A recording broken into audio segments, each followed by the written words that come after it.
So a lot of our listeners don't want to go to a psychiatrist or a psychologist because of shame or because of pride. What would you say to that? The first thing that comes to mind is the sense of well-being. If you have already a sense of well-being and your function is not impaired, there is no problem. There's just part of life stuff. But if you are struggling internally with discomfort, or your ability to function in your responsibilities or in your interpersonal relationships is in any way, shape, or form impaired, then there is a problem. Whether you want to call it that or not, there is a problem of some kind. So now the question becomes, if there is a problem of some kind, then what do you do about it? If you have a problem and you don't do something about it, and it governs you, then you're behaving somewhere between irresponsibly and stupidly, because you're limiting your own life from greater levels of depth and breadth and capability than you would otherwise have if you just fixed the problem or the challenge that faces you. So one of the reasons why people often don't reach out to other people for help is a sense of either pride or shame. A sense of embarrassment over the existence of something. From my perspective, it harkens back to the very fundamental issue of I'm okay. And when I get pushed off that center, when I'm not okay, I have to figure out whether it's me who's pushing me off that center, my biology that's pushing me off that center, or you who's pushing me off that center. Ultimately in life, most successful people do not do things totally by themselves. Everything is interdependent. But that's not bad to be interdependent. It's good if it's well balanced. Right. Our job is to know where we fit into the series of interdependencies. The notion of being completely autonomous and independent is a distorted need or expectation, which by itself is probably worthy of analysis. There is always going to be somebody else who knows something more than you do about something that may or may not be useful to you. Then you're just not understanding the universe for what it really is. And I think that deals with Big Five, agreeable versus disagreeable, and the person who's very conscientious. For people who are young, who are interested in growing, a big thing right now is growing in EQ, emotional intelligence, like just identifying what strengths you have. I'm a very curious person. I'm very curious by people. I'm an extrovert in that sense, or my wife is a little bit more introverted. I unwind when I'm on the phone with somebody for an hour and a half, or I'm at a social gathering, and that really gets me jazzed. Well, that's an interesting observation. We are not all born equal. We're not all born equal into the same socioeconomic setting. We're not all born equal into the same biological setting. We're not even all born equal into the same sibling setting. I might be the second of 3 siblings or the first of 4 siblings. That's a different microenvironment.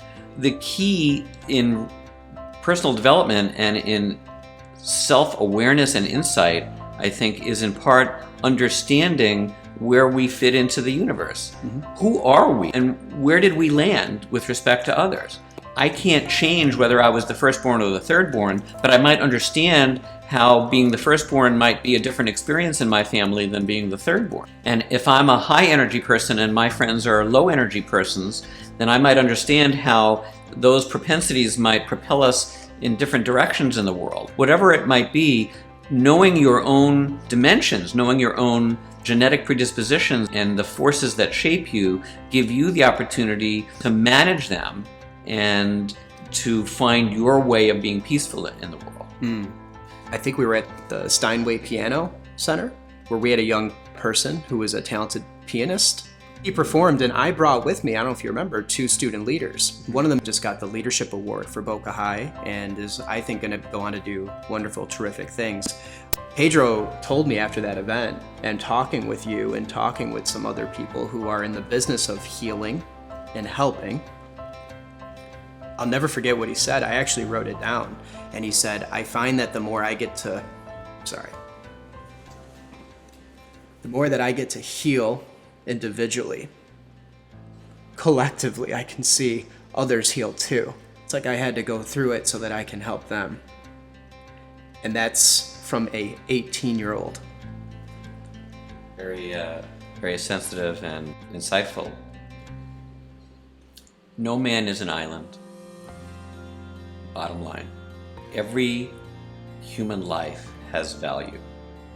And the more comfortable and peaceful we are with ourselves, the more value we will be able to add to the universe.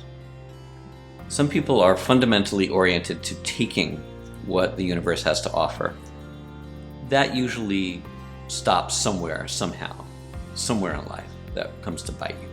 As a parent, as a teacher, as a professional healing person, we have a privilege, not a right, we have a privilege to be able to add some value to other people's lives. And in my estimation, developing your life in such a way that there's room to take some things from the universe and to bring some things into the universe, particularly into personal ways, I think is the greatest challenge and the greatest balance for the human condition. I agree. I think being what I lecture in and what I teach on, I teach a lot on archetypes. I teach a lot on characters that are called to a challenge. And I think that's why we're obsessed with superhero movies. We're obsessed with Dark Knight, Batman Rises, right? And Spider-Man, because there are these lowly people that are sometimes you'd never know who they were, and they take on a very large task for the greater good. And it's the Odyssey, it's Homer. It's venturing out of your home and eventually coming back to it and taking on some of the biggest problems in the world that lie 6 inches between the ears.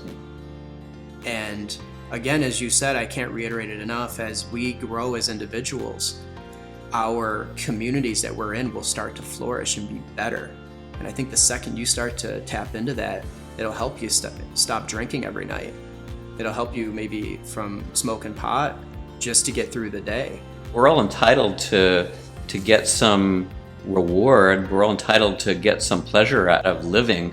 If Right. there were no pleasure in living, there'd probably be no motivation to do anything or to even be alive. Right. So we all have the capacity to do bad and the capacity to do good. These are choices that we make. I think one of the challenges for the human condition is to try to be able to get your needs met in a non-zero-sum game manner. How do you get your needs and wants satisfied, but also bring something into the universe or bring into other people's lives? To negate one or the other would be erroneous. To say, I don't have needs. Yeah. Like, I don't have a need to be recognized that I'm a decent doctor, or I don't have a need to be recognized that I'm a teacher giving to other people, would be a mistake. We all have those needs.